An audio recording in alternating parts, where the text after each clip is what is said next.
Good evening, dear viewers. We are gathered here again for our next and most incredible and fascinating interview that would be presented to you fresh from the American Academy of Dissident Sciences.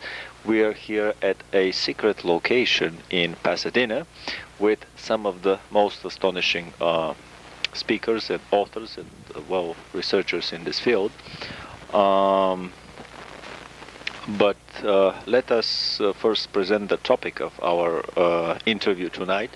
We will try to talk about the highest echelons of the secret societies on this planet, the highest echelons of Freemasonry, of the Knights Templars, of the Illuminati, secret societies that are probably secret for this very simple reason, that there are a lot of secret things going on at their highest echelons that should not get into the public under any circumstances. And from our humble knowledge into the field, we will try to create a picture to elucidate this puzzle, to put the jigsaw puzzle together. With us here tonight, we have the incredible pleasure to have Eustace Mullins, who has been writing in the field of conspiratology and has been exposing the secrets of the American evilarchy, as some researchers call it, for more than, how many years already? 50 years? 50 years, yes. For more than 50 years. And he has published about 15 books, 15 books, yes. And 5 videos that would also be, the videos will be available. They are already available from the American Academy, and probably some of his books, because I'm sure that there will be an incredible interest in these topics. With us tonight is also Jordan Maxwell, who has been investigating for how many years already? 35, 36 now.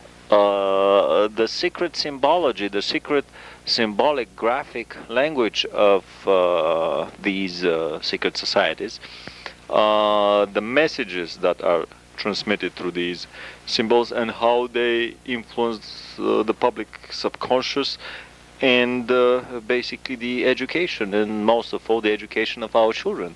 So at the end of today's discussion, we would go to the education of the young generation, and to the new and upcoming and probably the most interesting book by Eustace, which is Education for Slavery. Education for Slavery, Education for the New World Order, Education for this new and upcoming global socialism or communism. A lot more hideous and a lot more sinister than anything that the regimes of Lenin or Hitler or Stalin or anywhere in Eastern Europe after World War II, even possibly in North Korea, any of these evil totalitarian regimes were able to attain.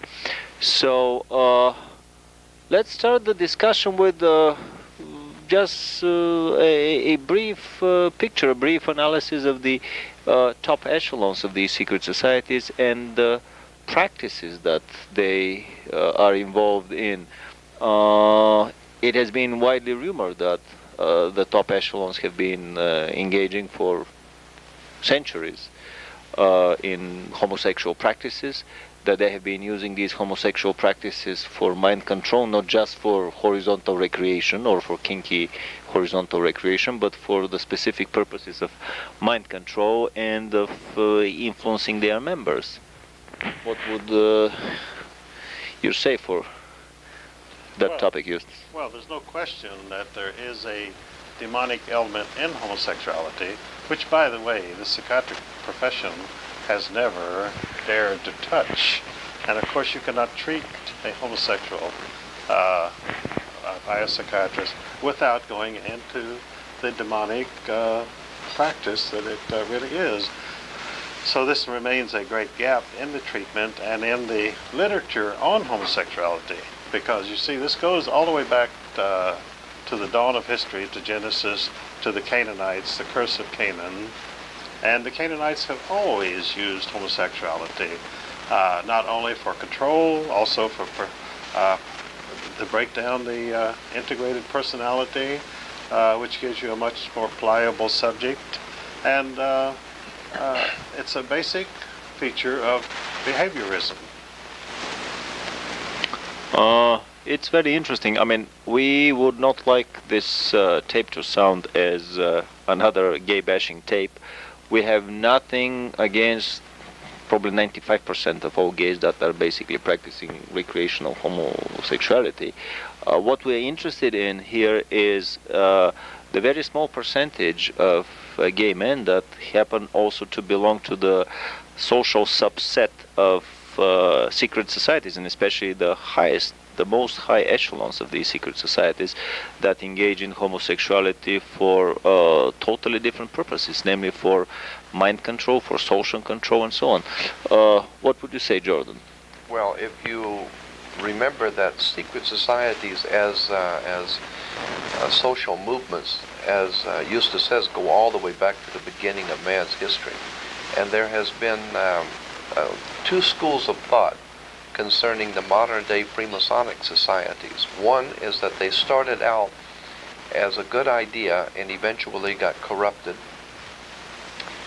or that they never were any good to start with, and that any society that needs to operate in secret just was not any good to begin with. In the middle of the night. Yeah, and so I tend to believe that anytime you have societies operating in secret, there's always going to be this element of activity that's covering something.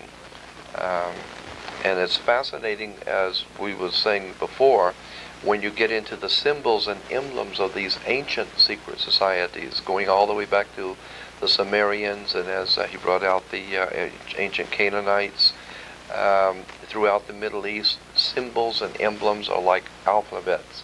It's like symbols in the alphabet. If you put enough of them together, they will tell you a story. And that's the kind of thing that I've been interested in years, is the way these emblems and symbols in government, religious orders, fraternal orders, all have connecting emblems and connecting concepts, and it's a fascinating subject. It's a very secret alphabet that allows only the initiates of the highest echelons of the secret society to understand the messages. It's like a subspace channel coded message of well, if you understand hyper words. If you understand that doctors have their own language, attorneys have their own language, the clergy have their own terminology and their language.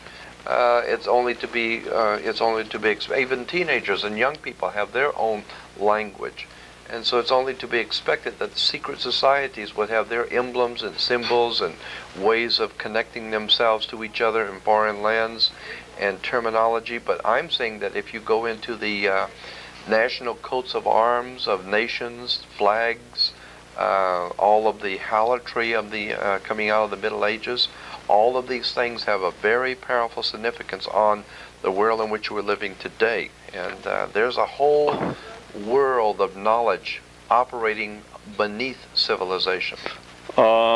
I've heard some rumors. I mean, basically, we cannot in 2 hours here bring indestructible evidence. A lot of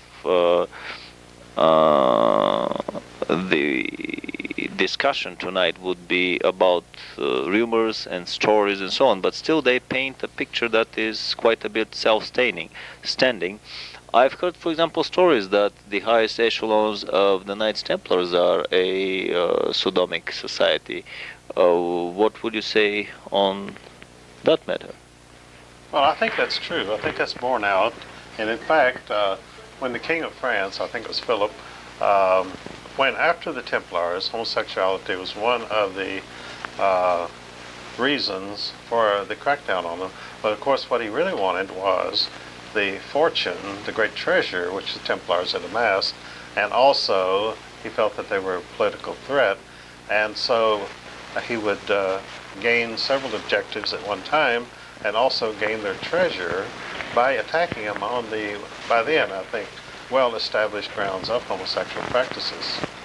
So basically there is no way for somebody to go that high in the hierarchy of these organizations without being homosexual, at least in the Knights Templars. I think not. I think it's almost like a very advanced initiation ceremony, and of course, engaging in homosexual practices becomes a final committal to the innermost purposes of the order. And once you've done that, and I guess there's no coming back really once you've been initiated into homosexual operations or activities, you can no longer be a non-homosexual. There's no coming back from that.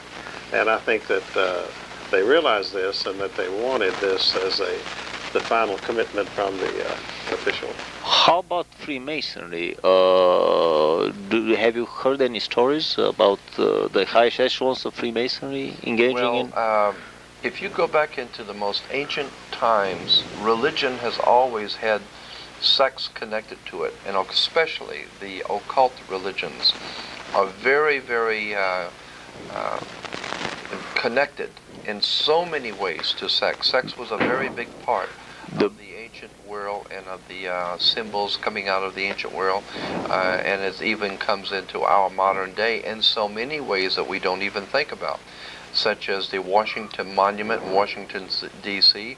is the male phallic, and it connects with the Oval Office, which is the female, which is the generating force, which is the G for Freemasonry. The G within the square and the compass stands for the generative force of sex. And as I said, the ancient world had a very heavy influence on sex. Sex was used in all of the rituals, and especially words and terms and black symbols. magic sex. Absolutely, and I believe that the people who are at the top of the world today are using sexual magic, and I think that's probably why so much sex is flaunted in movies, television. The sexual revolution Yes. itself, Yeah. free It's sex. all part of not a revolution just for freedom and free sex, but it has an integral part to play in the overall occult movements of the world to open the human mind up to sexual perversion. Also lowers the inhibition in a human being to accept anything. And once you have compromised your morals in that way, you are now ready to be compromised with money. The next step. The next step, and with power, and then you've been bought. So Because I've heard that basically the highest levels of Freemasonry are quite a bit into homosexuality, it and should not surprise me. it becomes basically a very cozy boys' club, and in a way, an initiation into the next and higher degree is probably all the members of that secret Masonic cell taking turns at the Well, I have once a newcomer.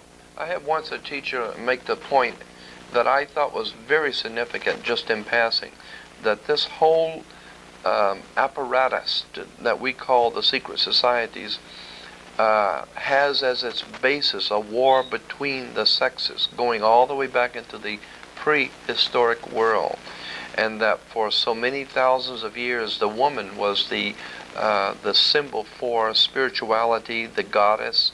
And then with the coming of the Roman Empire, more emphasis was placed on the gods as male. And so today we have this male domination of the world, and yet there is this very important connection between male, female.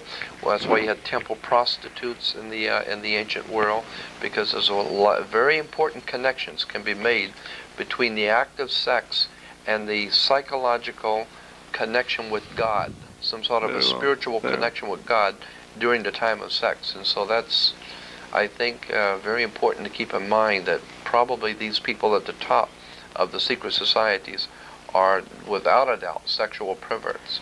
Eustace, what would you say about another and very interesting secret society, namely the Skull and Bones? Because this is a secret society not of elderly men that have reached the 33rd or the 38th degree of Freemasonry, but these are young kids in the 21-year-old, the third year of college, that are initiated in that society. Have you heard of any homosexual overtones? Oh yes, the initiation ceremony of Skull and Bones, which finally began to leak out after many years of total secrecy, The fact is that the initiate into Skull and Bones, first of all, he has to strip off all his clothing. Then he has to lie down in a coffin, and there he recites every sexual experience that he has had throughout his entire life, whether with male or female or what they did. And so this is in the presence of his brothers, you see, the fraternity brothers. So in other words, he is totally confessing all of his sexual activity of his life to that time, and they are now in possession of this knowledge so that they have not merely a weapon of blackmail, but a weapon of control, because whenever he sees one of his fraternity brothers around the campus, he knows that that brother knows all of his innermost secrets of his life. And in other words, you place yourself totally in their hands. And the Skull and Bones, of course, was set up by the Russell Trust in 1858 as a branch of the German Illuminati. And apparently this is also an Illuminati technique, probably developed by the Jesuits to force the initiate to place his personal history and all of his secrets in the hands of his fellow members. And then after this recitation of his personal secrets, he then stands up and supposedly is born again as a new person under the guise of the Illuminati Skull and Bones. And the members of this fraternity, by the way, there are other fraternities on Yale University, but it was generally known by the students there that Skull and Bones was the peak. In fact, a Yale student told me one day, he said, it was known on the campus that if you were tapped for bones, you were set for life. You would never have to worry about career or fortune because you would be taken care of. And only 15 seniors each year are tapped, you see. Yeah. And they are from the most elite families, the Harrimans, the Rockefellers, and the Bushes. His family was an employee of the Harriman interests, and so that's how Bush was chosen. Families that have been for many generations into Satanism and black magic and secret societies. Yes. Also, there is a funny fact that when you are induced into the Skull and Bones, you basically lie naked in a coffin. Yes. Not only that you recite your past sexual exploits, but you lie naked in a coffin with a red ribbon tied around your lightning rod. Oh, yes. Also, I heard that they do something like a rush where everybody is naked and they kind of jump over and fall over and then pile upon this new inductee. And what goes on in the middle of this frenzied rush, I cannot say, but it looks like kind of a preparation for future sodomic experiences. Plus another funny initiation rite that they have, you have to go and dig up a grave of a famous person and steal his skull. That's how the skull of Geronimo was stolen by one of the famous boners and brought to their shrine, which is a whole building in the middle of Yale University campus. The skull of another famous several Mexican revolutionary leaders were dug up and so on, which is, like a gory story from a horror movie. Digging up a grave and taking out grisly bones in order to be initiated in a satanic society. If I use the language, the nomenclature of the communist totalitarian governments, basically, this is like a satanic Komsomol society, a youth satanic league, basically a preparation society, preparatory society, so that these members would rise much higher into the highest echelons of Freemasonry and the Illuminati. I think it's important right there to make the point that the Skull and Bones was a Freemasonic emblem. It is a Freemasonic emblem. It was always on the graves in Europe of high degree Freemasons.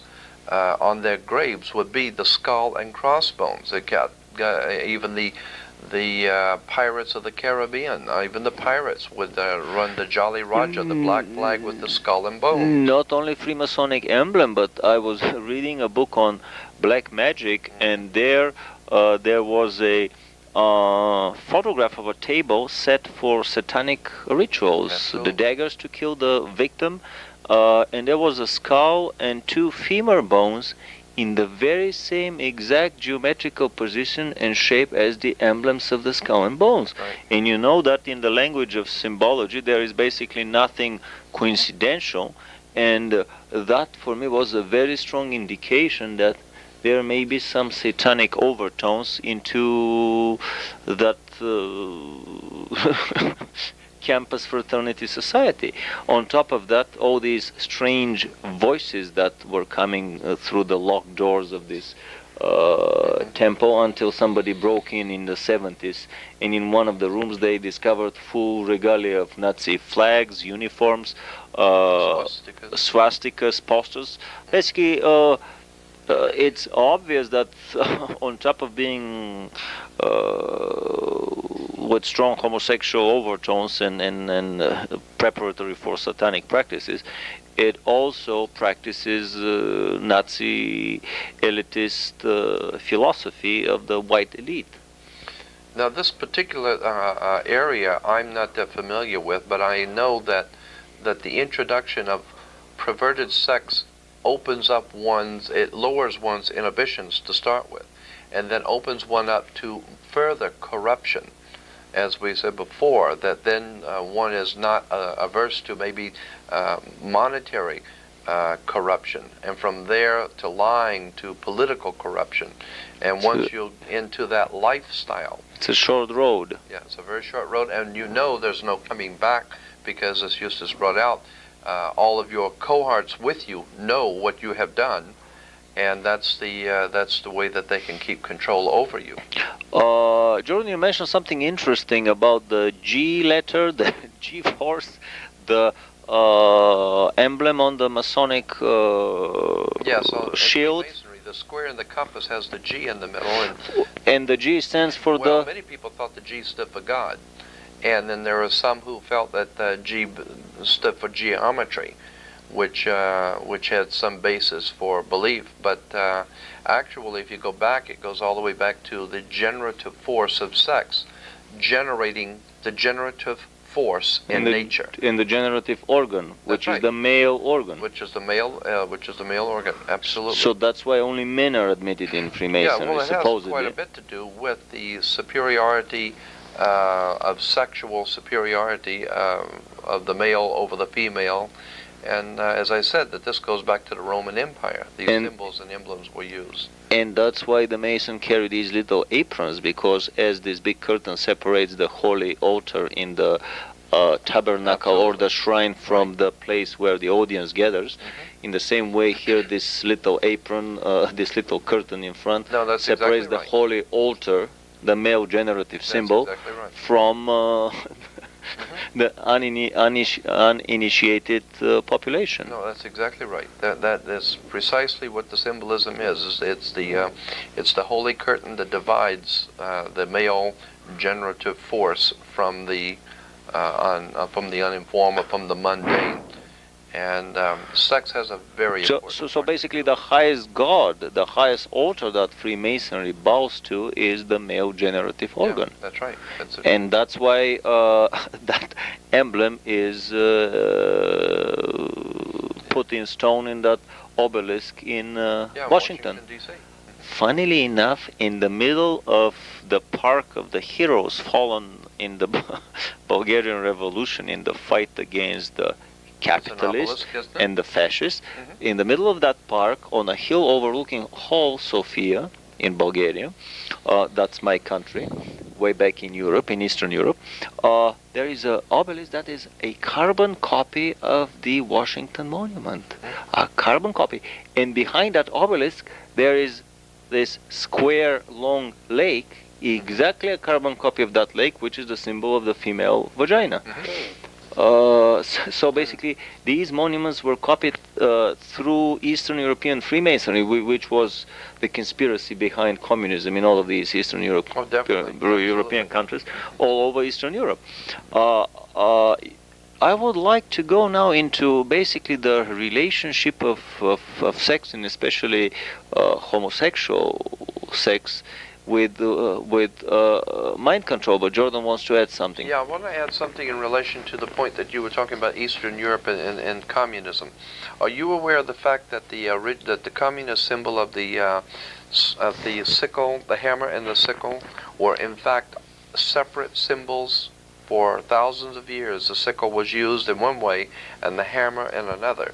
And only into the Communist Party did they put the configuration together, the two occult symbols. And what was their meaning? Well, the sickle represented Saturn. Saturn was the god of chaos, Kronos. And that's why even at the end of in New Year's, you have old man time, the old man, and then the baby crawling, which is the new year. And old man time is always hanging on to a sickle. Because old man time that we say goodbye to at the end of the year was the planet Saturn. Saturn was Kronos, or chaos, the old god of chaos who was leaving the old order and the coming new order, which would be the new year.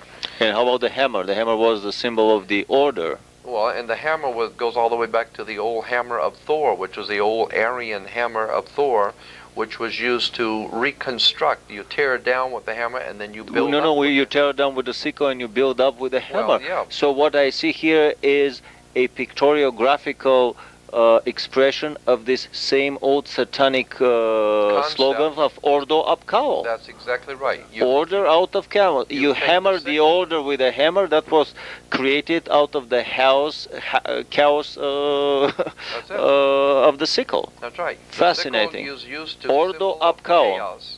And the hammer is to build a new order, so that's Ordo ab Chaos. New world order out of the chaos of... And let me make this point that Saturn was called Chaos. That was the name of a god, and that god is traced back to the planet Saturn. Fascinating. So that old man time at the end of the year is actually the planet Saturn, or chaos. So let's go now into the connection between homosexual sodomic practices and mind control.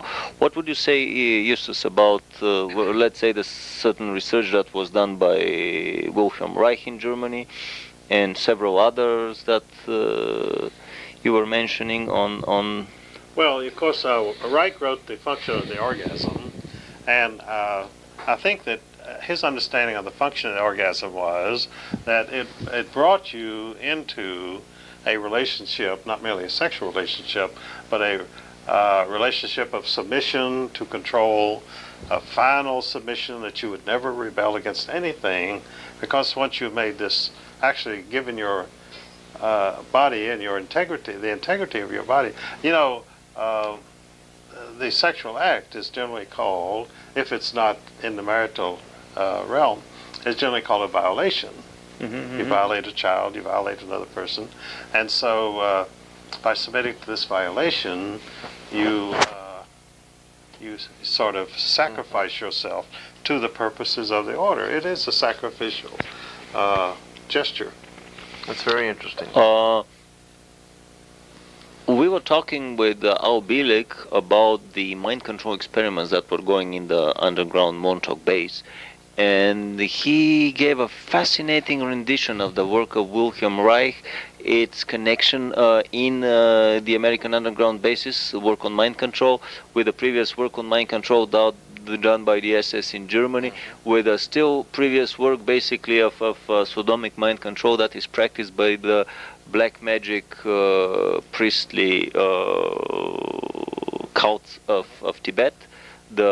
Would this be the red caps that engage in black magic as a contradistinction to white magic? But basically what the story is that when the student and the teacher engage in such a homosexual act, when the student is brought into a near orgasmic state, then certain pathways open between the subconscious of the student and the mind of the teacher, and then the mind and the teacher, who is already deep into black magic, and abuse of that personal freedom and personal right to choose your own destiny. The teacher enters into the subconscious and can do all these DOS commands of erase, delete, change on the mind, on the subconscious of the student. This is done in Tibet to impart certain higher types of knowledge directly from the teacher into the student. In exchange, in return, the teacher consumes of these higher classes of energies that are released at the time of the orgasm of the student.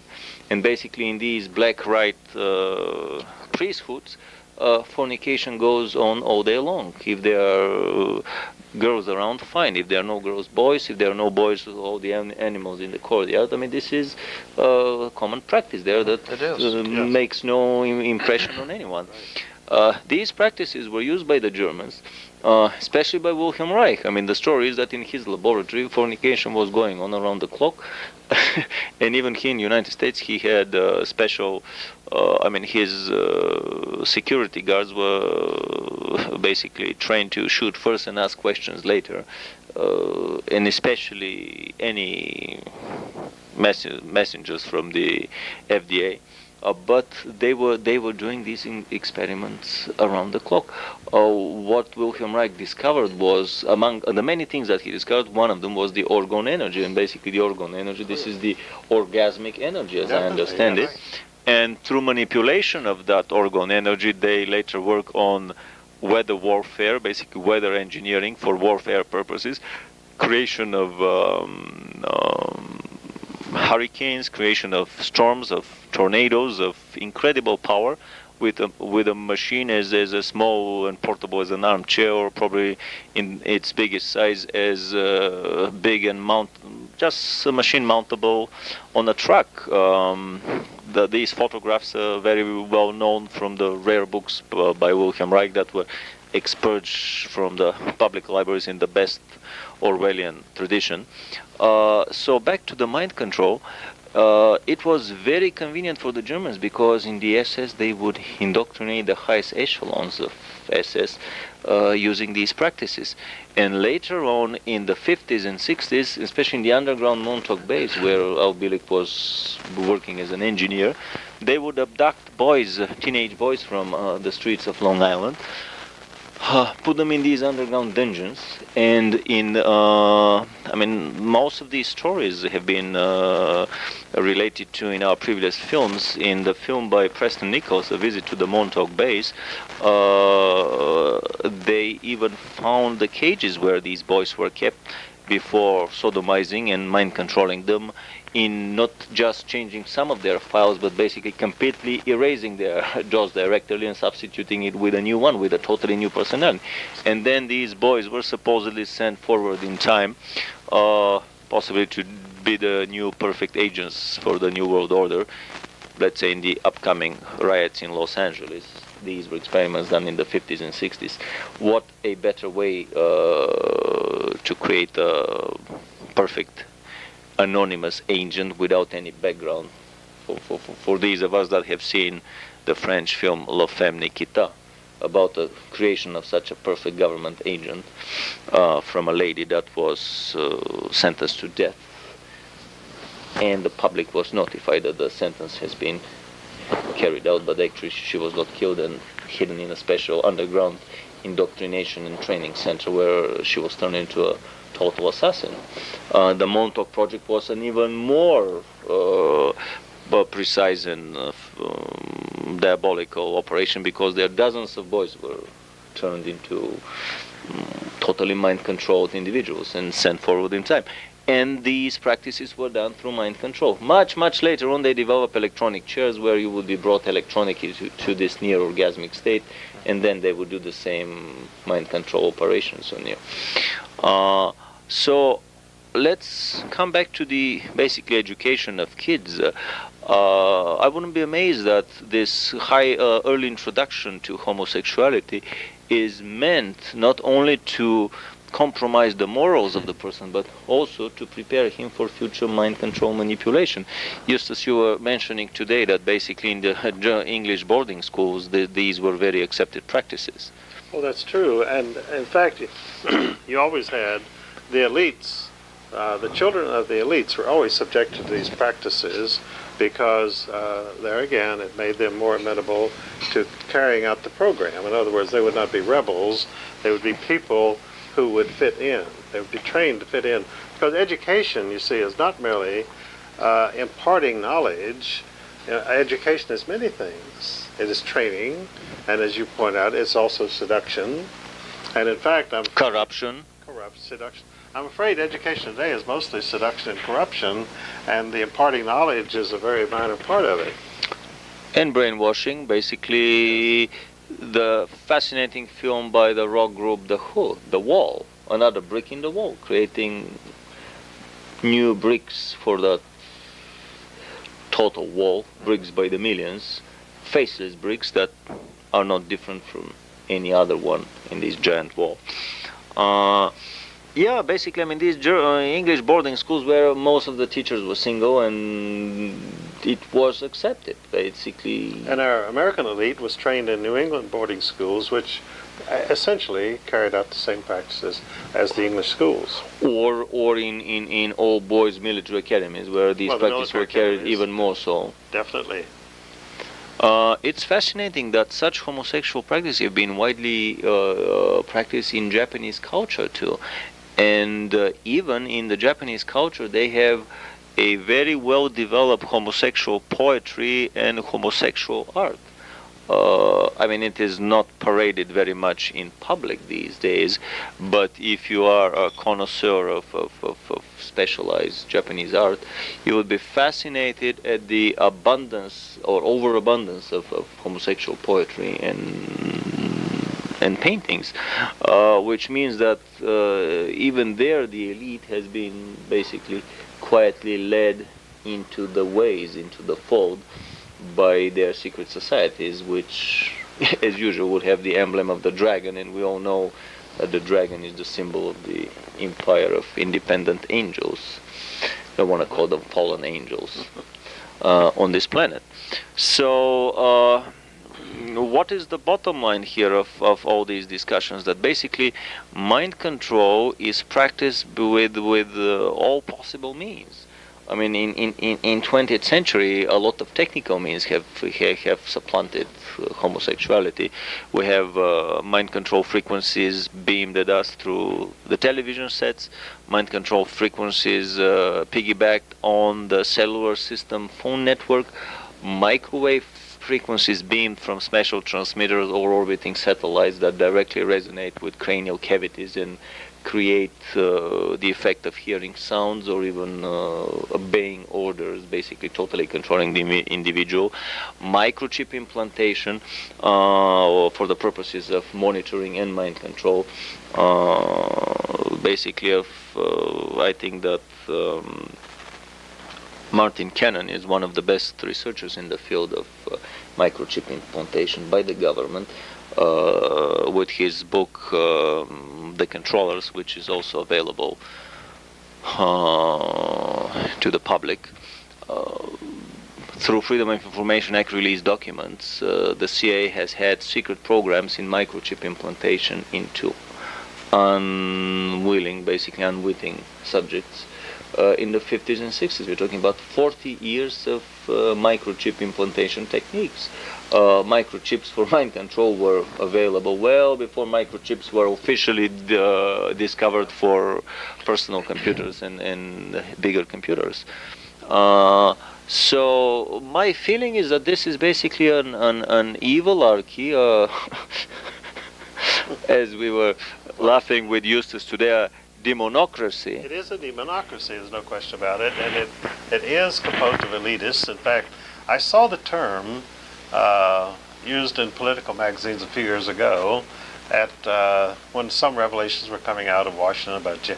Edgar Hoover, who was not only a leading Mason, but also was a well-known homosexual. And the term home intern was in quite current use for some time. That, in other words, the world was, instead of the Comintern of the communists, the world was being governed by the home intern of the homosexual elitists, which really was not far off the mark. And that was only used for a short time and dropped out of sight, was never used again. But I thought the Comintern. I thought the Comintern was quite a very telling thing, and I guess it revealed too much because it was not in currency very long. Suddenly it was dropped, never mentioned again. I haven't heard that term in at least 10 years. I think a very important writings was done about 20 years ago called The Religion of Revolution, in which the article was written by, I believe, Rushdoony, and out of Texas, and it was an exceptionally penetrating article about how homosexuality has been used, and sex in general, but especially homosexuality has been used to prepare the human race to accept other things. And it was very well documented. It was a very interesting study, and it was called The Religion of Revolution. And it showed how sex was being used to prepare people to accept, as it said, the rape of the people and the rape on their minds, the rape on their freedom, and that sex was a very integral part of all of this. Sex was used to prepare the people. I mean, what a better example to that than the heavy metal concerts that are used to prepare the young generation for the further acceptance of all these practices. Basically, why would one never find a violin or an harp as a musical instrument as part of a heavy metal band? Because I mean, these are instruments that basically resonate with the frequencies of the higher chakras, of the highest and basically the several top chakras.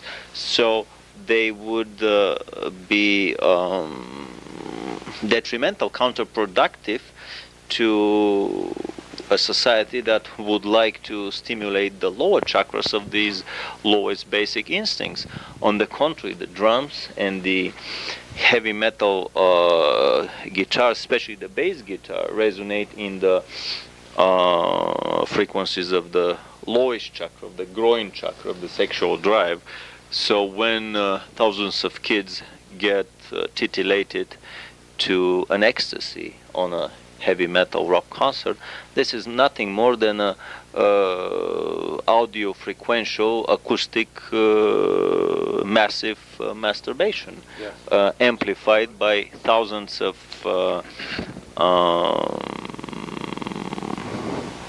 watts of acoustic power blasting from the speakers. I mean, there are very nice pieces even into heavy metal music, but I enjoy some of them. But what's important here is that as an overall package, the bottom line is that the heavy metal music does not enhance and elevate the vibrations of the highest chakras that would allow you to telepathically communicate with highest orders of intelligences in the universe. On the contrary, they basically titillate your most primitive basic sexual drives and instincts. And there's another book that I think you should know about. It's called 4 Arguments for the Elimination of Television by Jerry Mander. 4 Arguments for the Elimination of Television. And in there, he was the owner of the largest advertising agency in America, in San Francisco. And he basically in the book outlines how television has used, how it's put together, the mechanics of how television it was designed, how it's put together, and gets into the electronics of it, and then talks about how sex, he brings that point in about how sex is promoted through the television, and how the electromagnetic force field that is around you when the TV is on. It's a very interesting book, and it has a lot to do with what we're talking about here. You might want to try and find it, and it's still available in bookstores today. I've been thinking for the last month or so, occasionally watching television here, this funny story with Michael Jackson, and with my typically conspiratorial, suspicious mind, what else can a mind be of somebody having the professional or cultural deformation of Eastern European totalitarian communist country? But anyway, I was thinking, well, what the hell would the family be that would give its child to spend a night or a few nights or even on a regular basis, regardless of what the amount of money is that they get paid for doing that? And I was thinking, could it be that there is some bigger story behind this superficial story we are getting in the media? Could it be that these could be families that all belong to the same satanic society, and that they are giving their kids to be initiated, to be brought in the fold, so to speak, at an early age, because the younger you start, the earlier you start on your career with the basically the young communist league, I mean the corruption of the mind in Eastern Europe, the primary school communist league, then the secondary school communist league, the pioneers, the high school communist league, which is the Komsomol. The younger you start in this field, the earlier you can get into the Communist Party, which is the springboard. Every one of this is a springboard for the next, and once you are in the Communist Party, you are assured a pretty good position.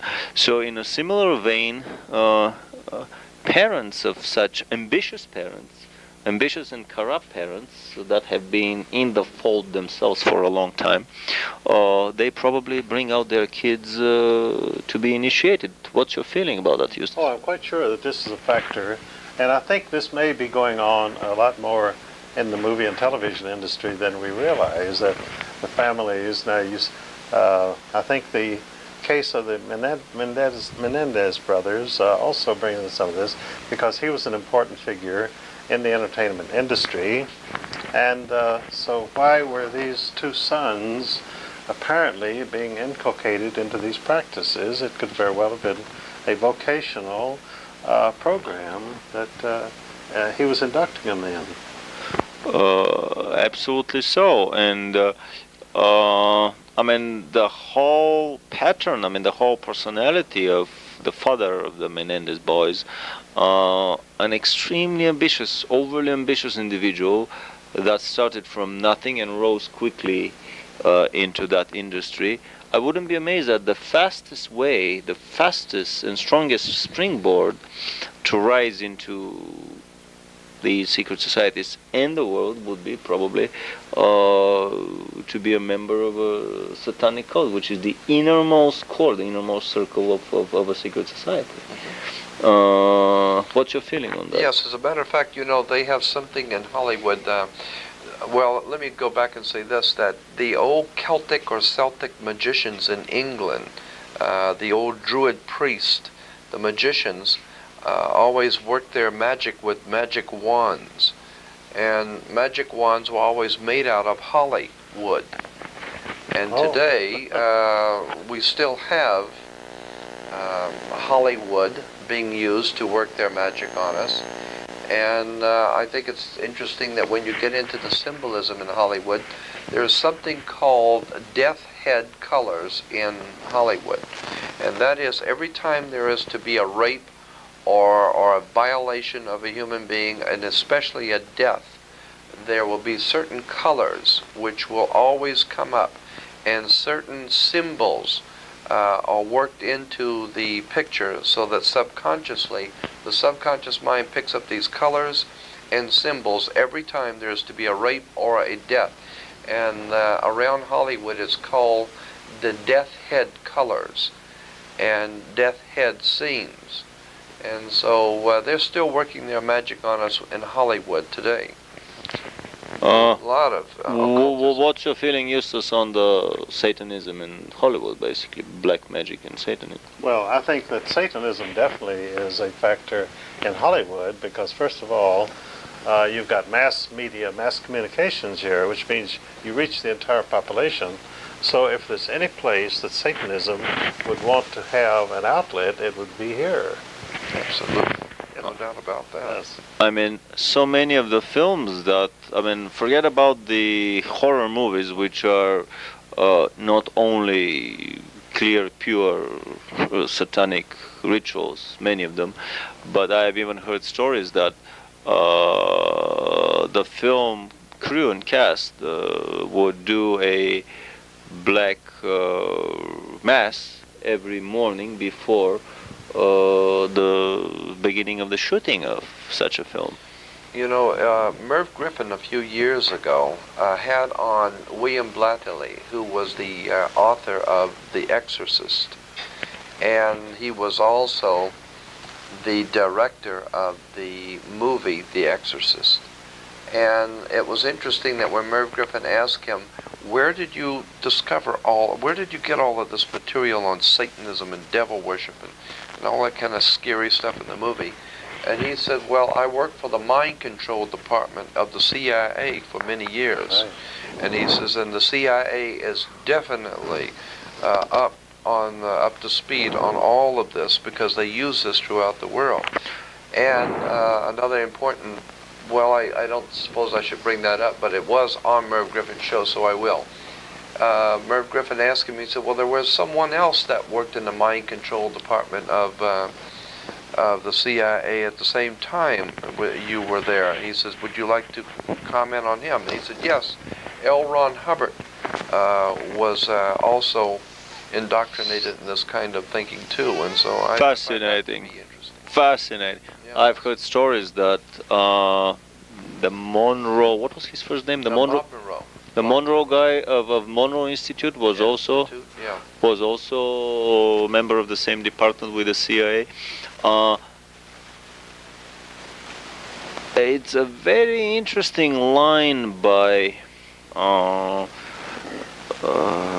Standeo in his book The Cosmic Conspiracy about the infiltration of the intelligence organizations on both sides of the ocean, on both sides of the curtain, so to speak, by secret societies, that basically the empire of independent angels works in the very same pattern. If you know the workings of inside the KGB, these secret societies within the secret society within the secret society, you would know what is going on here in the United States.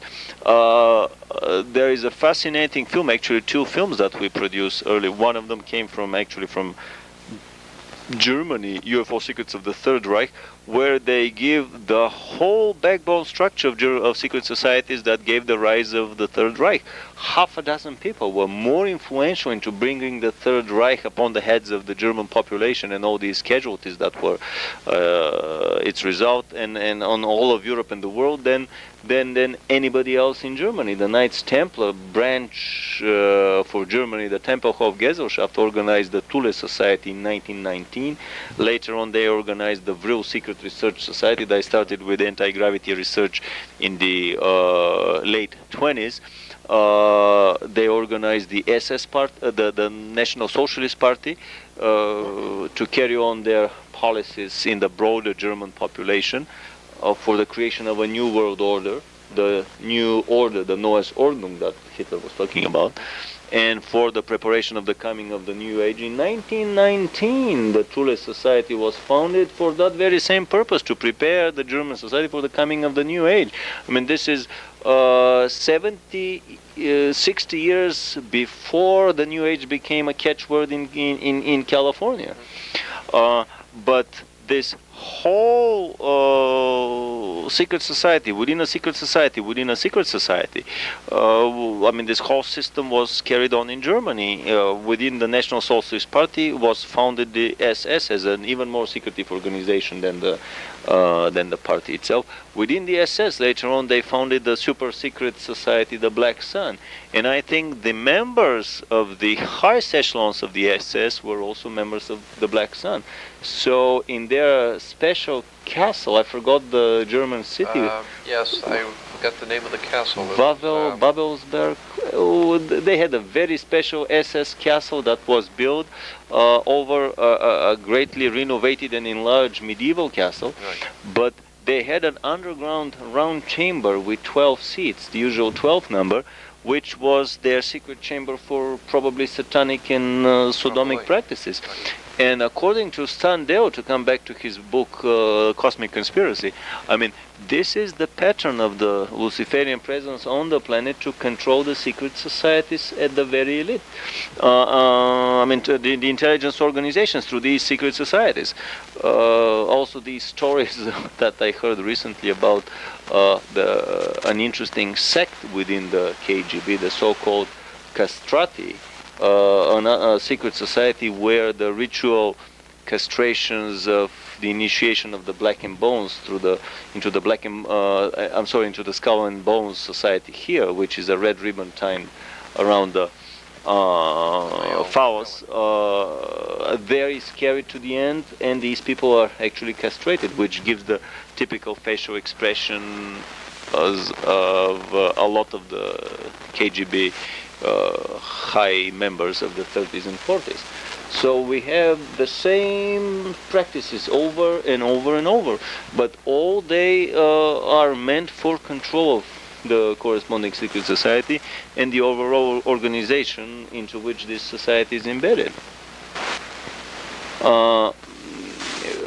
Let's come back to basically the education in schools and how the New World Order is preparing to bring down these practices into the public educational system. I mean, your upcoming book, Eustace, is fascinating to this, and that's probably one of the most interesting books to hit the American book market in many years. Well, I think so. And you see, supposedly they're bringing all these practices into the schools to be taught to the children under the guise of sex education. In other words, why shouldn't a child know the difference between male and female and what the roles of the two sexes are? But in fact, the educational system is doing exactly opposite.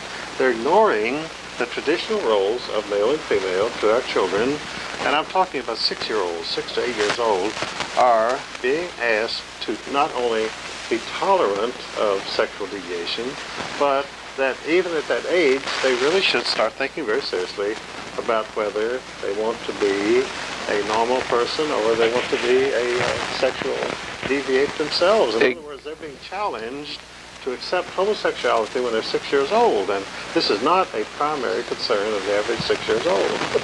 Absolutely, and especially keeping in mind that homosexuality is not 10% of the population, as is the myth, but it's probably very small. A lot less. So what they're actually doing also is to, because homosexuals don't reproduce, they have to constantly be recruiting new members, or otherwise the practice could die out altogether. But that's fascinating, because that's another population reduction policy out of the large number of such policies that they have, from the designer diseases and designer viruses that are coming non-stop from their assembly line of the labs at Fort Detrick and many other places, to the encouragement of working for both parents so that they cannot they cannot produce 6 or a dozen children as the American family would do just maybe 50 years earlier, but just 1 or 2 children. Encouragement of lesbianism and homosexuality to reduce the population. Yes, very much so. I mean, the kid of my friends was asked in high school a long questionnaire about homosexuality, and the bottom line of it was that if they had any problem figuring out on which side of the divider line they were, they should go and talk to their homosexual teacher about getting enlightenment. And the very end of the questionnaire was basically that you should not discuss these things with your parents. Oh yes, very much so. Which enraged the parents themselves. Well, the parents, you see, hope that their children will be normal and that they will marry and have children themselves, so they have grandchildren. But you see, the homosexual recruitment cuts that off. Not only population reduction, also the breakdown of the family, which is a very important part of behaviorism. Still I've been thinking, I mean, it's so fascinating to put under a common denominator the stories around Michael Jackson, the stories about the Menendez brothers, with a recent story that I heard from some friends about very interesting summer camps, that a weekend of 2 days in this summer camp for kids may cost up to $25,000. And what do the elite children get in such a camp? That costs a fortune for almost a yearly, the median yearly income for an American family of 4 was $22,000 just about 5 years ago. Now it may be $25,000. So basically a median yearly income goes into a 2-day education. I was told that these are camps where the kids of the overly ambitious parents would be taught at an early age to acquire a split personality. They would get a 6 to 10-year-old child and immerse the child in an underground pit, naked. The child is totally naked, underground pit full of beetles, non-venomous beetles and insects, large beetles, but so frightful to the kid that basically the kids go in hyperspace. They immediately get out of the body, and this is the point in time where certain demonic entities, certain spirits, enter into them, forming this split personality. Do you have any comments on such practices? Well, the bring about of MPD, the multiple personality disorder, in children, I think is a very important part of the educational system today, and the homosexual practices are an important part of inculcating MPD in a child, because you see, psychologists know that for a normal, healthy child, there is a period of sexual latency from the age of 6 to about 16, where you do not have overt sexual activity with anyone else, particularly with adults. And that when this happens, you actually sort of burst the child's cocoon, the protective cocoon, in which its personality is developing. In other words, you penetrate that, and that's why it's called penetration. And once that is penetrated, you open the way for the child to develop multiple personalities and to become a much easier and more controllable subject of the world order state.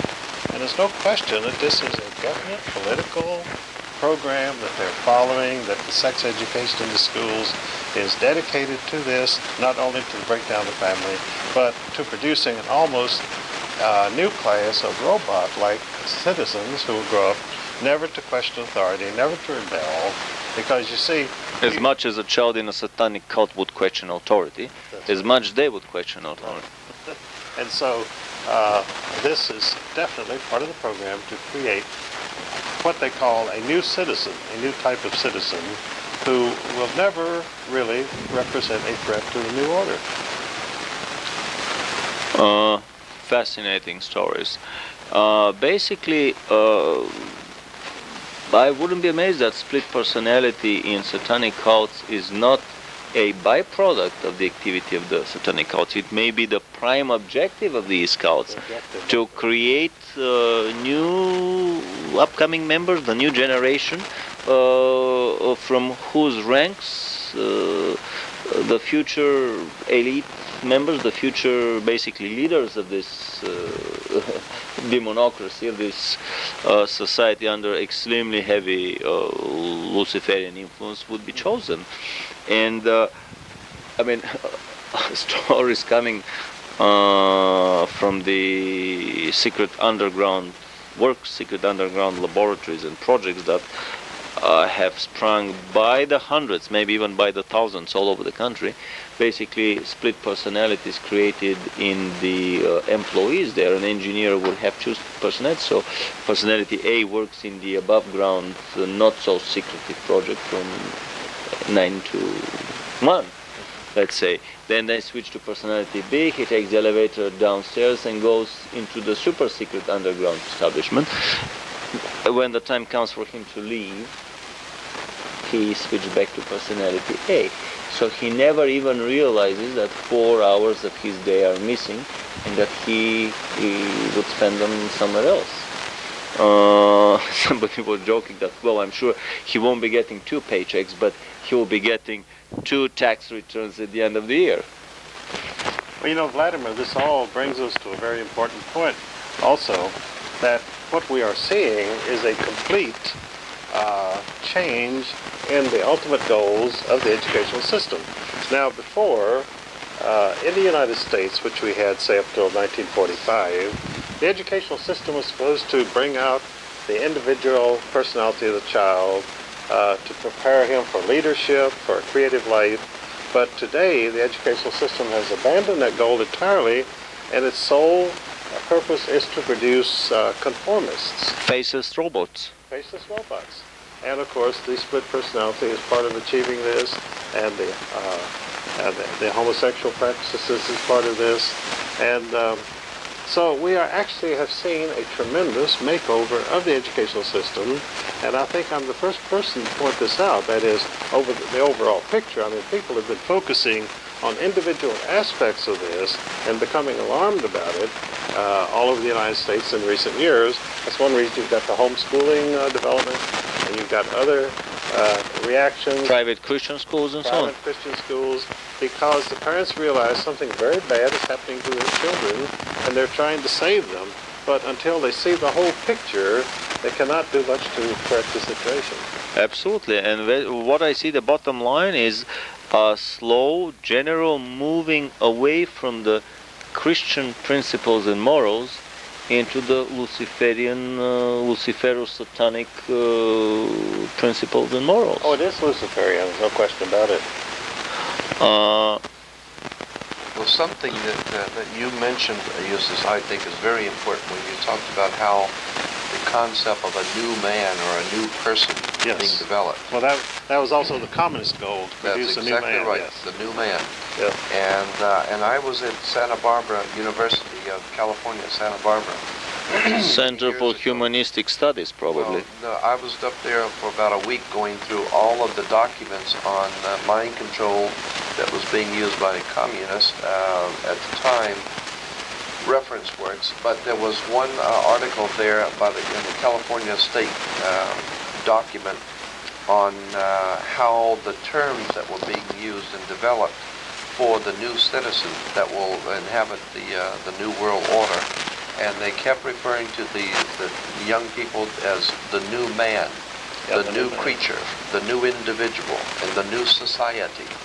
And the whole emphasis is that you must get away from the human feelings, human emotions, the desire for love and to Warmth care for and happiness warmth. and togetherness. Right.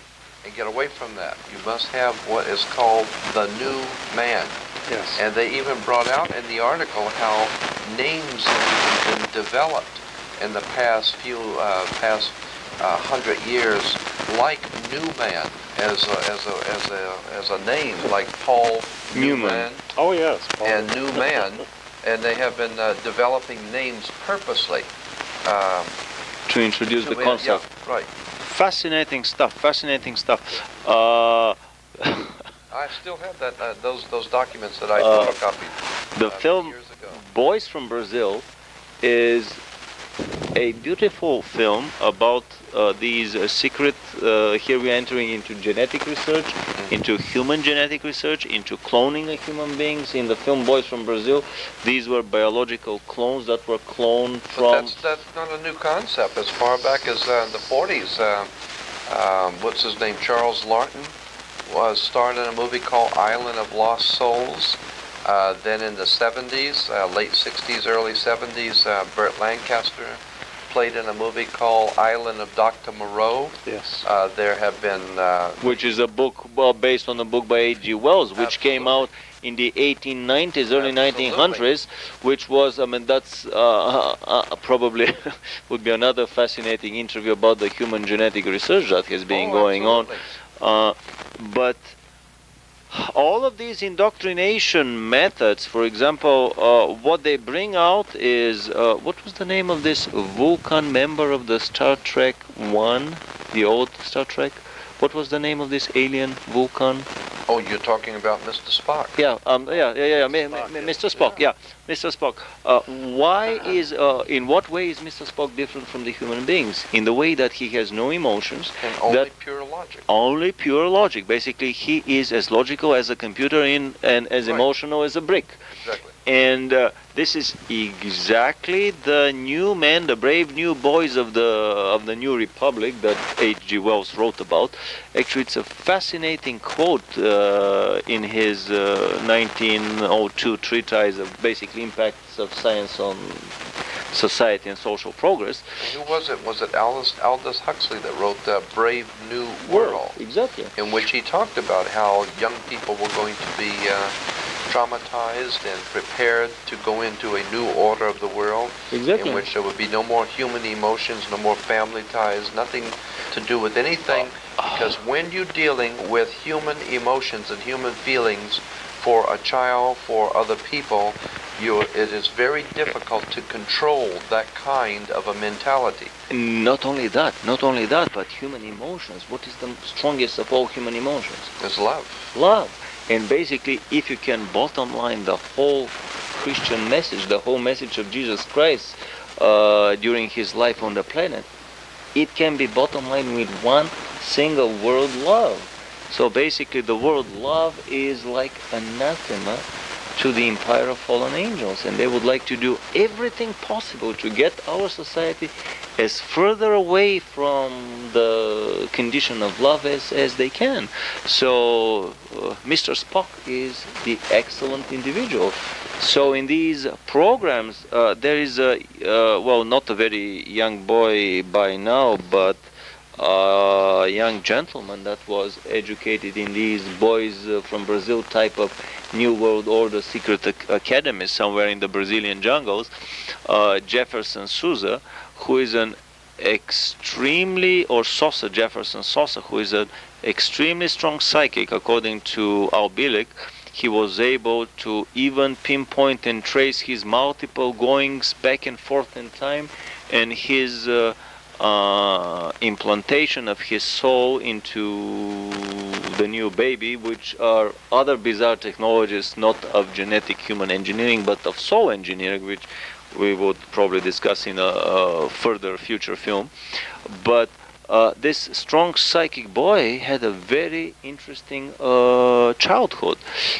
He was raised in a farm totally void of any and every human contact, living in an isolated room where food would be brought on a tray through the input window, and the output would be taken out through the toilet or the output window, and that's it.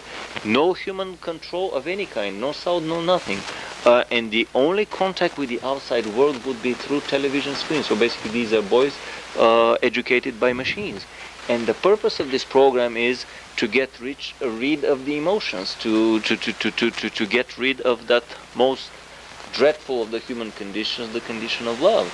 And in relation to that, the movies back in the 40s, the Tarzan movies, if you'll remember, the article I was telling you about in Santa Barbara brought out how the motion pictures of Tarzan movies was to glorify the glorified savage, to take man and the entire human race and go back to the jungle and to live like the what they called the glorified savage, and that the modern day civilization based on Christianity was to be shunned, and that the abolished, was to go back to the jungle, to live like Tarzan. Well, that was Rousseau's Noble Savage, you know. Yeah, the Noble Savage. Back to nature. Back to nature, which was a very important philosophical concept, and which I think immediately preceded the French Revolution.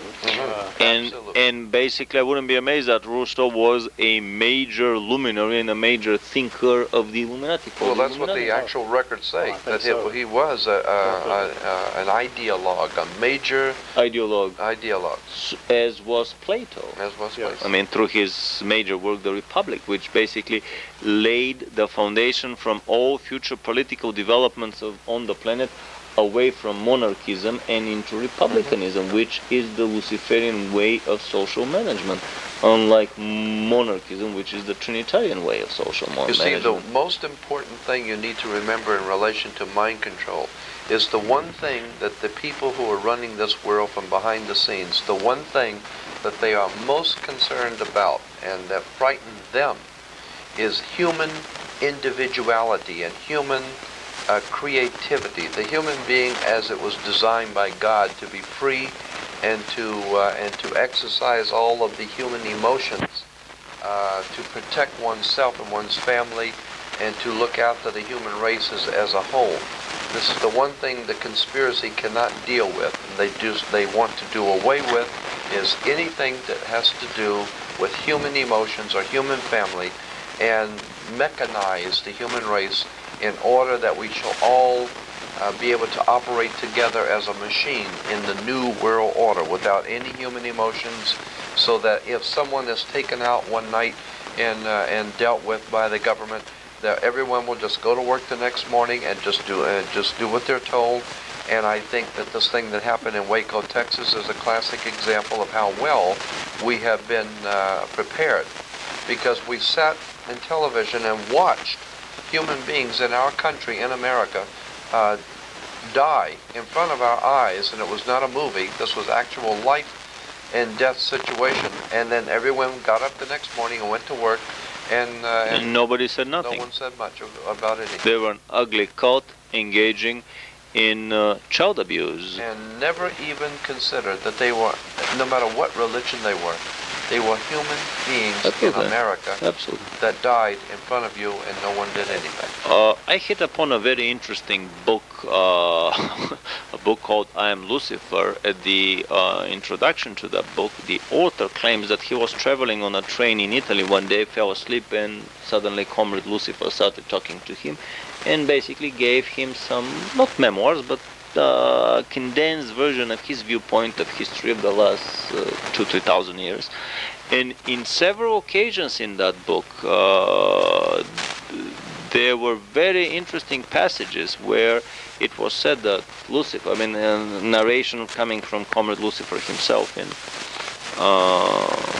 saying that, well, I cannot understand this human emotion of love, and I cannot stand it, and basically I'm getting the goosebumps from it. Such a revulsion, such a negative attitude, and at the same time you feel that this is a steely mind, a steely heart, without any emotion, without any compassion, without any warmth. So it's very interesting in the yin and yang universe of competing and parallelly existing opposite beginnings, how the infinite love of Christ is confronted with the infinite coldness and steeliness of Comrade Lucifer, and how this bottom line, there is a tremendous effort. What tremendous effort there exists to introduce this bottom line of lack of compassion and love into the public education. In relation to the subject we're talking about, there was a movie. I would suggest everyone get a copy, to rent a copy of the movie and watch it. It's called Network. It's about 15 years old, and it was called Network.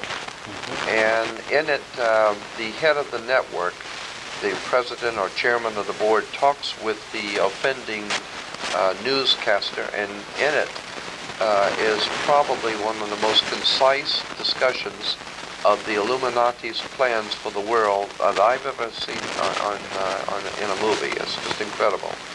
Where the head of the network tells him, the newscaster, that we have been planning this new order, this new world that's coming, where men will be automatrons, there'll be robots, there will be no more troubles like we have here with individuality and personalities.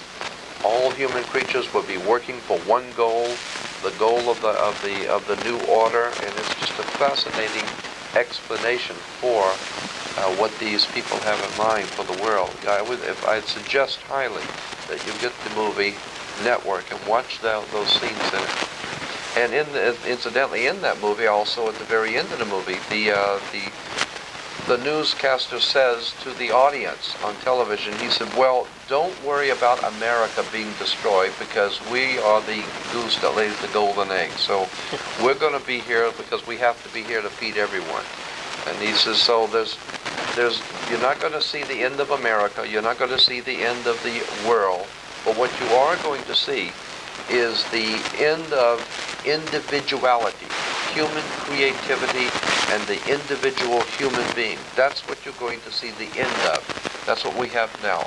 No longer will there be the individual creative personality. We're all going to live in a new order, in a new world, where there will be no more individuality, no more human emotions at all. You will be amazed in how many science fiction stories or films the idea about implantation of microchips in the mind of a person so as to obtain a total control, so as basically that every step would be known to the elite, every word said, and when they decide to pull the master switch, then you would become an obedient performer of their orders and their agenda.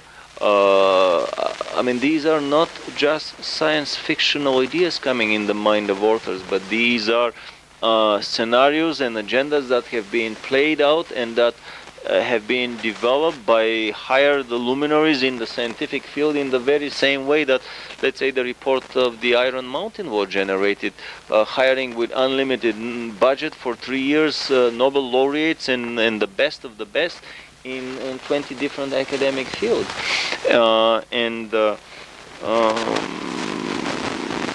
There are stories, rumors that basically what Orwell wrote in his book 1984 was not a prophetic warning to the citizens of this planet, but it was basically another of the numerous Illuminati blueprints and agendas for a future society, where through these constant low-intensity nuclear wars, the population would be kept low, and a small handful of elite, ruling elite, would run the whole world.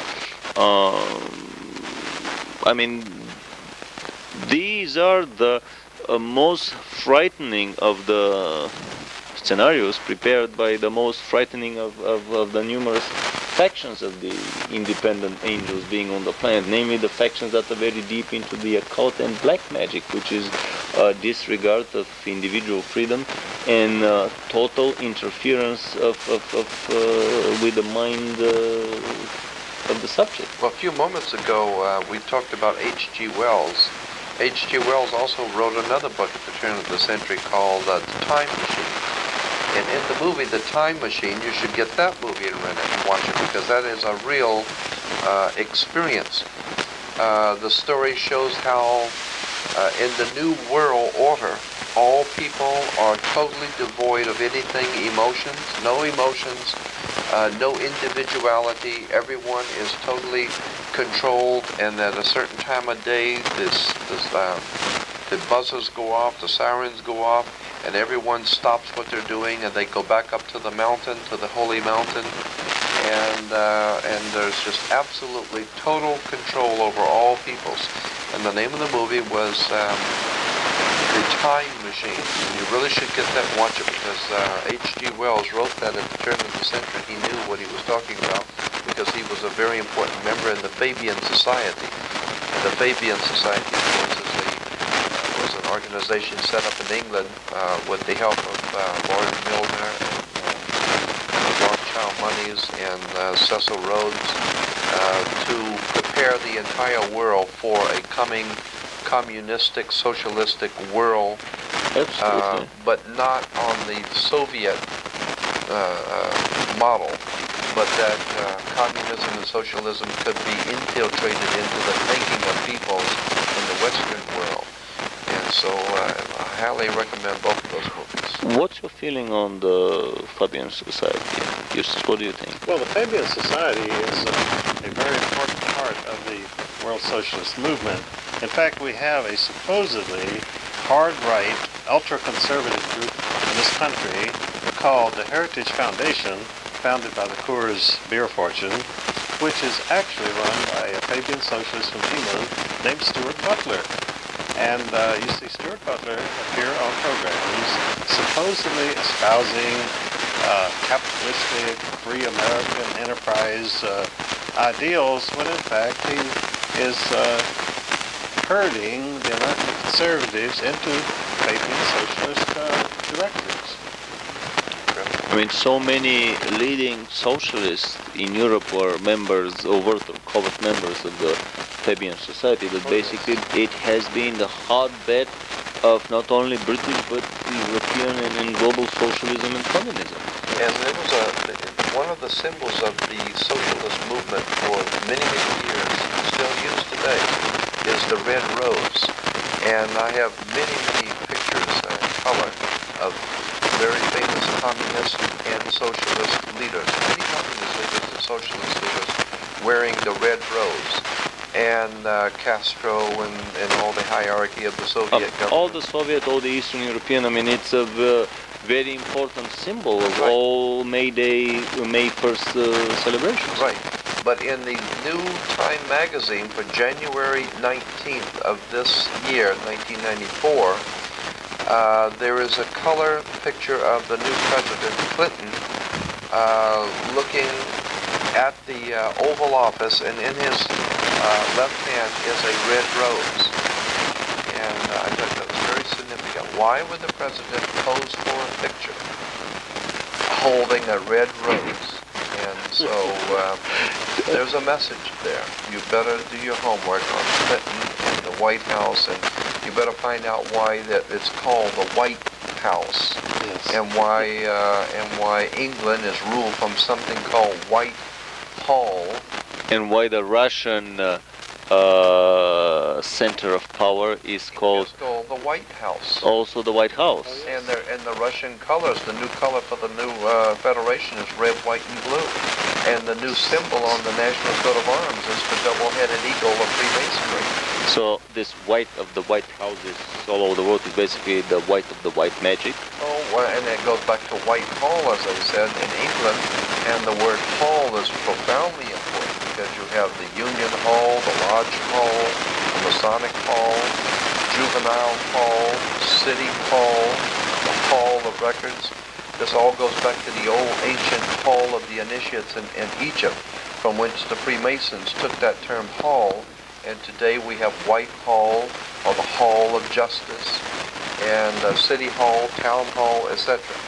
So what we're having here, what we've got here, is a very highly tuned, well-organized, and highly financed world conspiratorial apparatus operating with black magic, occultism, secret societies, and fraternal orders, and it just boggles the mind of most people who are not aware of this as to how far along the human race is toward the end of the human race. As we know it. Of an inhuman new order. And even commercials about carpooling these days on television, where they have these faceless, endless streams of people without any expression, without any love and feeling, marching slowly toward downtown, resembles very much the very same faceless Roboton movements of workers going deep underground into their squalid living quarters in the famous silent film of the 30s, Metropolis, which is one of the most fascinating films about another possible Illuminati blueprint for a future society. Yes. Let's leave the elite to live on the surface of the planet, and all the other robotized workers would be living deep underground amid lack of light and abominable conditions. Or another film to that end, which is Brazil. This is one of the most fascinating films. Actually, I find these films, Metropolis, 1984, and Brazil, among the most important films about what a totalitarian society would look like. And anyone who would like to get an idea of what the New World Order would be should get and watch these films in succession, and then discuss them at home with the whole family, because these are incredible films. Incidentally, there's another one you don't want to miss. It was made in 1940s, 1939 it came out, 1939 I believe, called Things to Come, another book written by H.G. Wells. The book Things to Come was made into a movie, and Michael Rainey was the star. And in it, it shows the world after two major world wars, and a new group of people, men come in to rule the world. And Michael Rainey is the leader of this new group of men who are to rule the world. And in the movie, you can rent it. It's called Things to Come. Michael Rainey says, we are the Freemasons of the New World Order. We are the Masonic leaders of the New World, and we are bringing a new order to the earth. and one of the kings says, "I've heard about your conspiracy, and I don't want anything to do with it." And Michael Rainey says that we are the power behind the thrones of the world. We are the Freemasons of the New Order. I think that is very significant. Back in 1939, Oh, yes. Freemasonry bringing a new world order. The movie is Things to Come. You can rent it in any... Fascinating stories. I think that we should backtrack to almost the very beginning of this discussion, because we missed a few very important developments, actually two important developments in this country, and I would like also our friend present here to give his opinion on these cases. But one is the McMartin child molestation case. What's your feeling about that case, Eustace? Well, I'm quite sure that this is part of the conspiracy to violate the children and to make them susceptible to split personality, multiple personality disorder, in order to make them robotic slaves of the New World Order. Is it also possible that since everyone seemed to have been found to be innocent, that there could have been also a plan to put it into the minds of the people that when children talk about their molestation, that most likely it just didn't happen, and that the people are being accused are actually innocent, as the McMartin people were found to be innocent, and that maybe we shouldn't be worrying that much about this whole subject. Well, I think there was a very definite program to educate the public, or make the public believe that there have been other cases also in which people were convicted on these charges of child abuse at these daycare centers, and then were later found to be innocent and pardoned.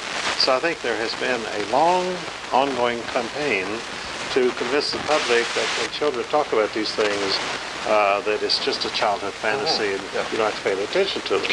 And I think the media has done a great job in bringing this to the American public to make them believe that the children have overwrought imaginations. Nothing really happens. I felt the same because a lot of the media moguls are the very consumers of these children that are supplied to them for sexual purposes. Definitely. And there is a nationwide ring of child prostitution. It's been exposed in a number of publications. Leading bankers, politicians, George Bush is mentioned in one, the famous Omaha case, which you may have heard of. Nebraska, Omaha, the Lincoln Savings and Loans. Yeah, basically, the McMartin molestation case, according to Ted Gunderson, and Ted has been the FBI chief for Los Angeles for how many years? Maybe quite a few years. Close to a dozen years. And after he retired, he's been investigating in his free time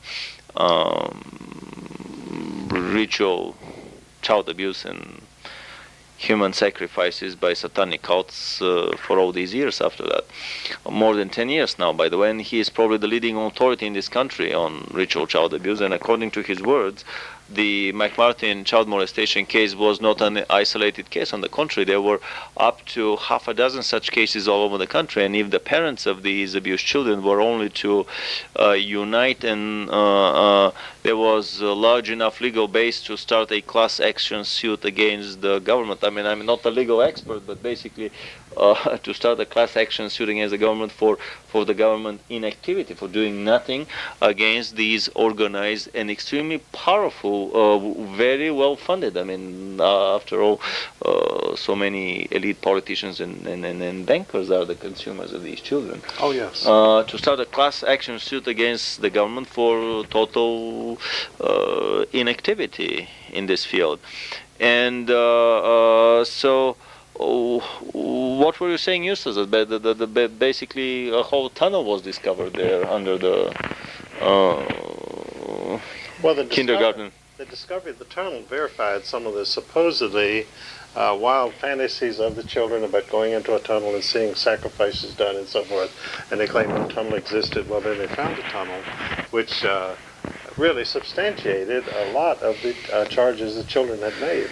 And not only that, but this tunnel was connecting the uh, what is it, the daycare center with the nearby building, so that the children would be moved quietly to the building, and from that building they would be loaded into limousines with dark windows and taken to the politicians all over town. Yes, that's And this is not an isolated case. On the contrary, this is the pattern that exists all over the country.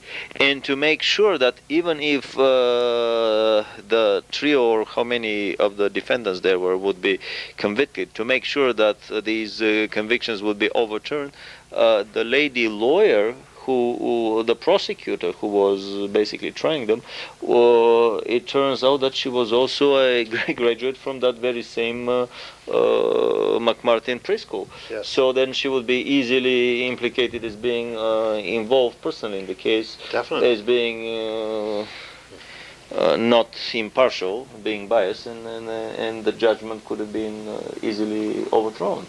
So basically, very cleverly, they did a precautionary measure there in case everything else fails. Yes. And I mean, this is a pattern that goes on all over the country. Not only small children were taken for sexual gratification to the elite, but what was the other story in Omaha? The Omaha Savings and Loans, the Omaha, Nebraska. Lincoln Savings. The Lincoln, the Lincoln Savings The and Larry Loan. King case. That Larry King was supplying young boys to the politicians in Washington. Oh yes, that's absolutely true. And in fact, you find this, that no matter where these things are going on, Los Angeles or Omaha, there's always a link back to Washington. And this again goes back to the home intern, which I mentioned earlier, the homosexual elite, which is running this country and probably much of the world. One of the now young gentlemen who was a teenager while abused by the scout gave in his court Documents. The story how he was taken to a wild sexual orgy, locked in a cage, and among other wild things that he was forced to do, at the very end he was forced to fornicate with a corpse of a dead man through the bars of the cage. Probably somebody who was already slain and made a sacrifice. Oh yes. In the wild orgy. Yes. And somebody even mentioned that a lot of these boys would be later killed so as not to be witnesses to having these liaisons with leading politicians. Certainly. And probably killed in a very sophisticated ritual abuse, child satanic ceremony. Yes. I think we should also clarify that when we talk about Larry King, we're not talking about the radio talk show host Larry King. We're talking about an individual that was involved with that particular bank in Nebraska who happened to be named there. Savings and loans, a sleazy individual. Yeah. But who was it just one so of the happened that his name happened to be Larry King also. who was one of the main purveyors of child prostitution, and basically he ran a child prostitution ring for the elite in Washington. Somebody also told me that they do these regular retreats, the elite does. Where was this summer retreat? Well, you're talking about the Bohemian Society. Tell us something about the Bohemian Society and the Bohemian Moors and the very word Bohemian, and what does the Bohemian Grove mean? Well, the Bohemian, in the way in which they are using it, is similar in which the way it has been used, but it's got a little different slant to it. Originally, Bohemian simply meant someone who was like an artist, or a poet, someone who lived the life of an artist that was not the same as the normal person that lives today.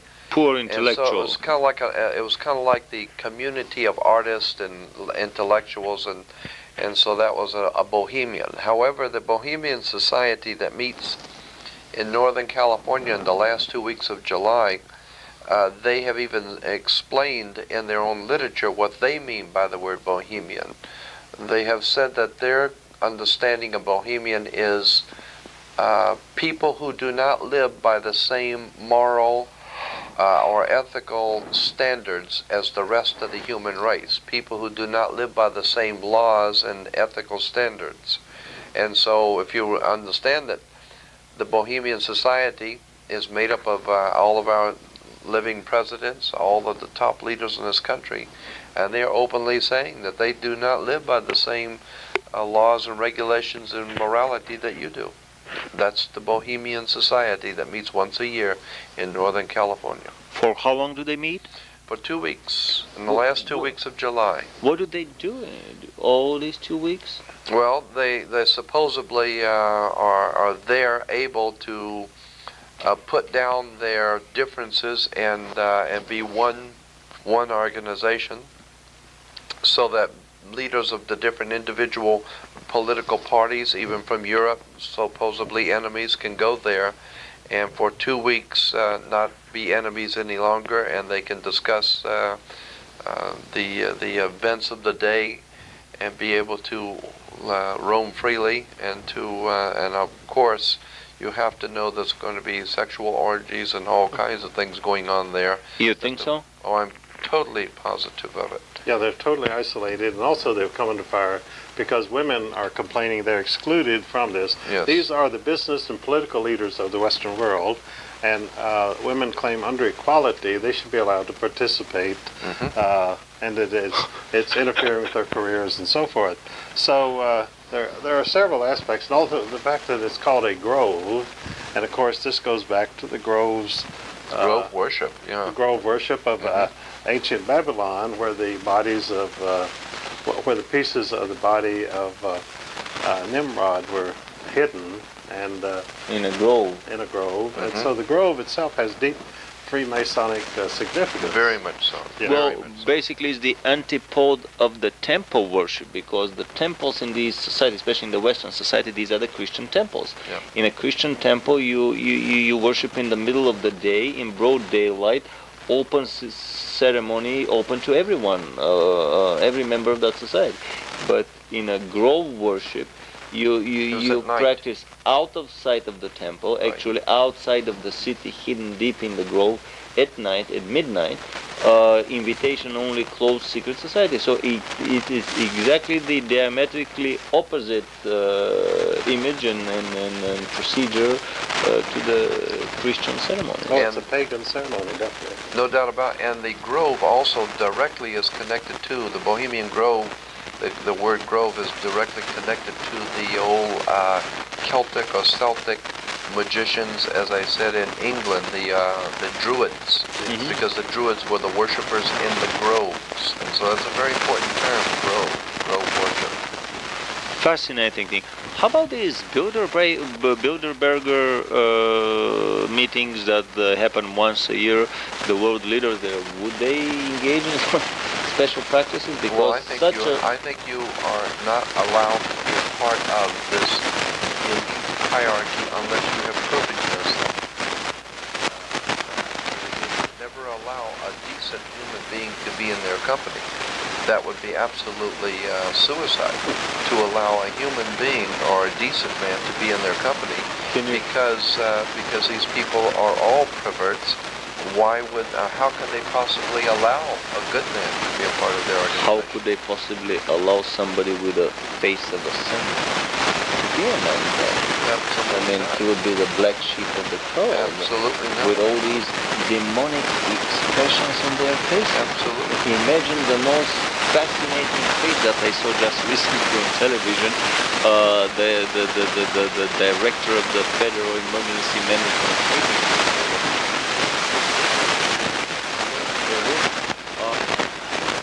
I was mesmerized by his eyes. I've never seen such an eyes through my wanderings on 3 continents. I've never seen more nocturnal eyes of a midnightly creature. I mean, actually somebody told him about the eyes, because at the end of the day he was looking down as if reading from something and never even looked up to face the camera.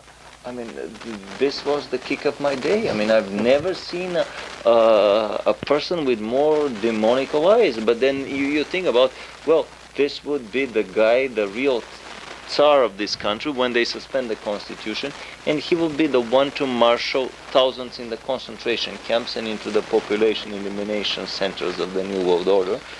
I mean, you have to have the proper individual for this post. And again, I will have to say that there's another movie that you need to see that Robert Duvall played in. It couldn't be made in this country. It was filmed in Canada, and it's called Handmaid's Tale. Handmaid's Tale was filmed in Canada a couple of years ago. Robert Duvall, as I said, was one of the stars. And the story is basically America in the New World Order. And the symbol for the new government of America is the triangle with the eye on top of the pyramid. And it has all together to do with America and the New Order. And it shows vast concentration camps and people who are dissidents and people who do not fit into the New Order are being carted away in trucks, in double semi-trucks, and taken out to be removed and to be exterminated. It's a tremendous movie called Handmaid's Tale, T-A-L-E. I found an incredible issue of Look magazine from the 60s, and we're gonna put this on the tape later on, with a cover story about concentration camps, vast concentration camps being built in America on the Nazi pattern.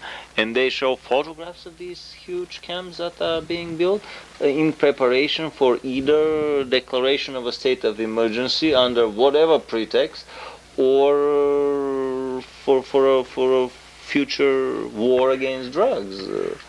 But this was right at the time the Americans landed on the moon in the late 60s. So basically the New World Order has been preparing 20 years in advance, which is their usual preparation. Well, actually, it's on the dollar bill time. back in 1934. And the man who put the symbol of the New World Order on the back of the dollar bill on the pyramid, the Novus Ordo Seclorum, or the New World Order, was Franklin Delano Roosevelt, known affectionately to his friends as FDR, Fraudulent Deficit Roosevelt. And he is the man that put the symbol on the back of the dollar bill, and he was a 33rd degree Mason, and incidentally he was also on the Council of 33 in Washington, D.C. So what would a 33rd degree Mason be putting the symbol of the New World Order on the back of the dollar bill for? Franklin Delano Roosevelt was a very, very evil man. And you know, Jordan has mentioned that these people are basically perverts, and I think this is true because when you look at our present President, Bill Clinton, and I think the average American opinion of him today is that he wouldn't stop at anything, but you see, he's a Rhodes Scholar.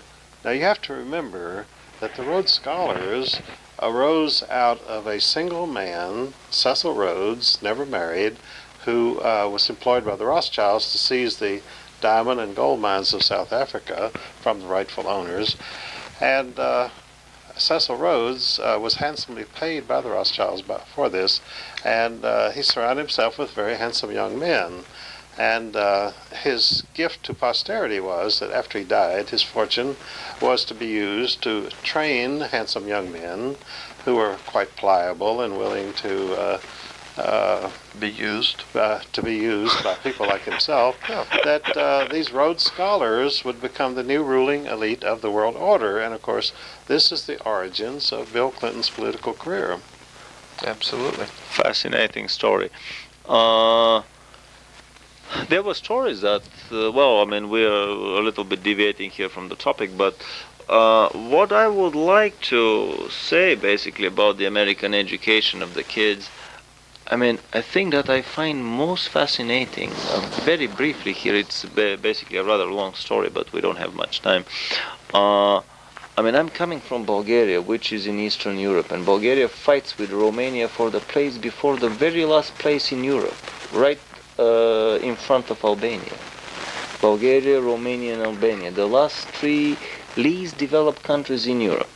However, we were fortunate enough to borrow our education from primary school all the way up to university from the German system. I mean, we were allies with the Germans for quite some time.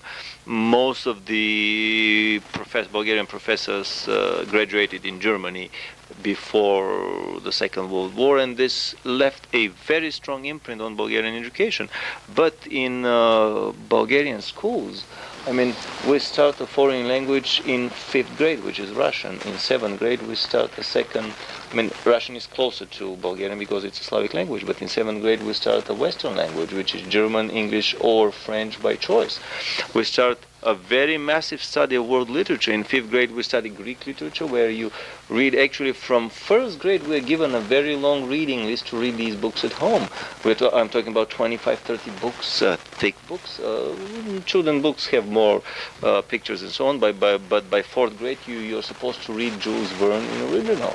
And you'll be given 20 books to read during the summer recess. In 5th grade, we started with ancient Greek literature.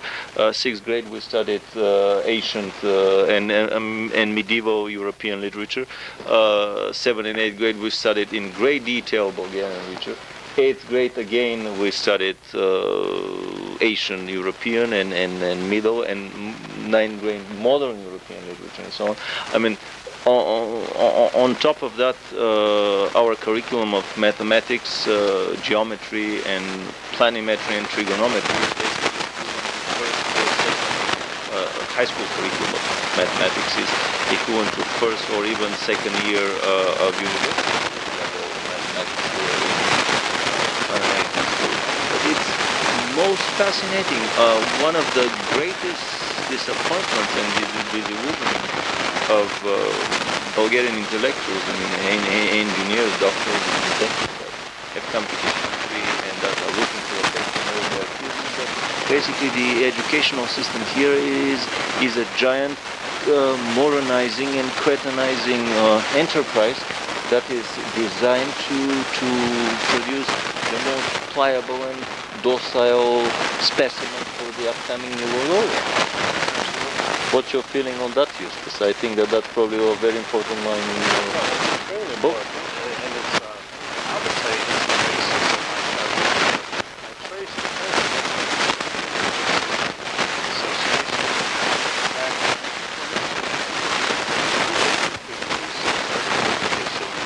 John Dewey and George S. Counts were sent to Moscow to be trained in the Pavlovian technique of conditioned reflex, and they came to Moscow and they were trained in this, and this was recorded, by the way, in the New York Times.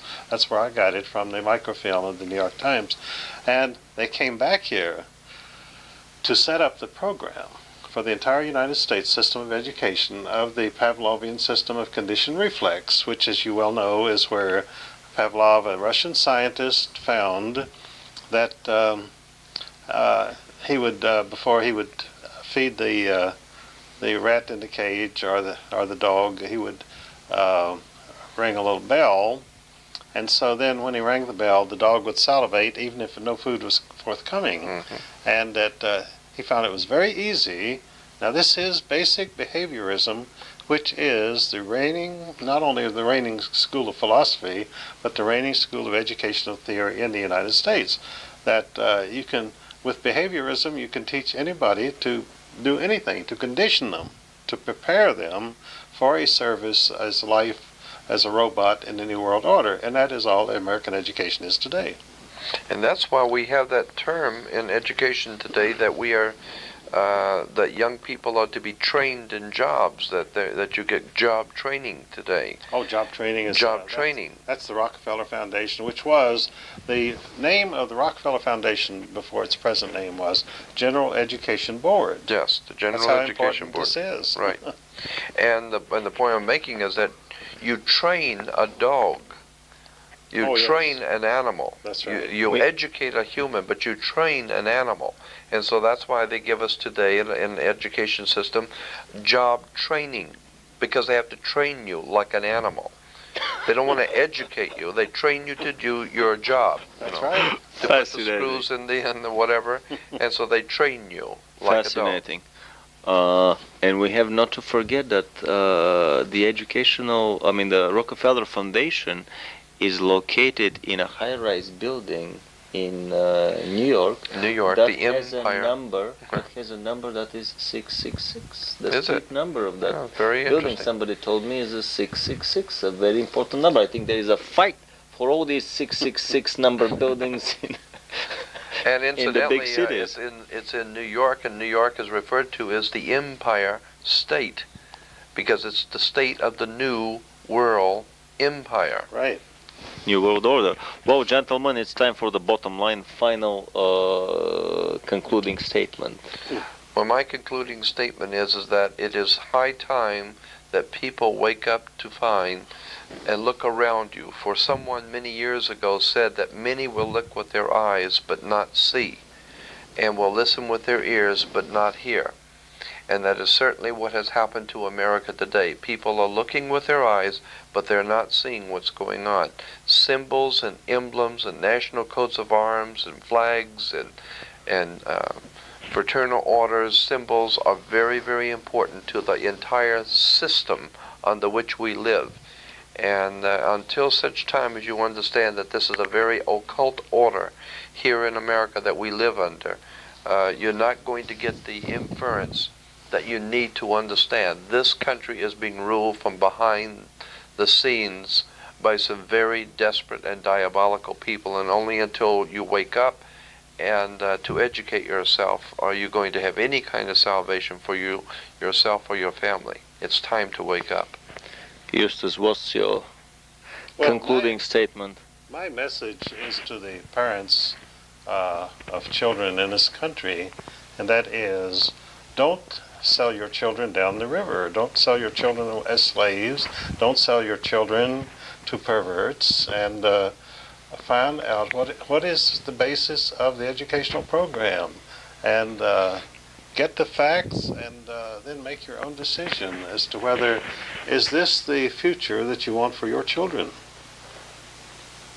I mean, the countries in Eastern Europe gave a resounding answer to the whole world as to whether the socialist system is better than the capitalist system. Why should a public education socialistic system here in this country be better than a system of schools for private education, where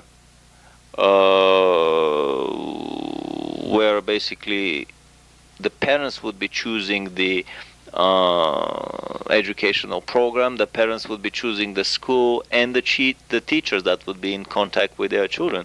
My concluding statement is very simple. I mean, number one should get his kids as quickly as possible from the public, out of the public education system. Let's vote with our feet. If the state was in charge of production of cars in this country, the situation would have been the very same as in the Soviet Union. One model of car never changed for 10 years. I mean, basically the Soviet Union has gone through 5 or 6 models of cars for the 80 years since the Bolshevik Revolution. This is how much the state is capable of creativity, innovation, and invention. And the American public educational system, compared to what it could have been if it were to be a private educational system, I mean, it is such an unfavorable comparison. Coming from Eastern Europe, from a totalitarian communist country, I never cease to be amazed how much this society not only smells of socialism, but it reeks of socialism and communism. And the sad story is that it is not by coincidence and mistake, but it was designed to be so. And thinking about Reagan's prophetic words about the evil empire on the other side of the curtain, I slowly come to realize that the real evil empire on this planet is actually on this side of the curtain. This is the ugly occult Satanic Luciferian model on which all the communist parties and secret societies within them, and the whole communist countries were patterned. And that basically the upcoming New World Order will be more evil and more inhumane, more devoid of love and affection and compassion than any of the ugliest Bolshevik or fascist or Nazi or communist social structures the world had ever seen. The experiments in Cambodia, the killing fields of Cambodia, where advisors from Washington were advising Pol Pot as to the best ways to reach the global 2000 objective of the reduction and elimination of the global population, were just pocket experiments of the future massive population eradication campaigns that have as a goal the final reduction of the population by 1 billion, by 2 billion, even as low as 500 million, as many such prognoses and scenarios have been putting forward. This is the conclusion of this tape, and this is just one of the many new and upcoming tapes that we have in mind. In the following tapes, we'll be talking about human genetic engineering that has been going on for more than 100 years with the purpose of the creation, the engineering of the super race and the superman, which will repopulate the planet after it is emptied by the numerous illuminated depopulation measures, and also many other interesting topics. Thank you very much all for your attention, and basically we wish you all success. We shall overcome. We certainly will. Thank you very much all.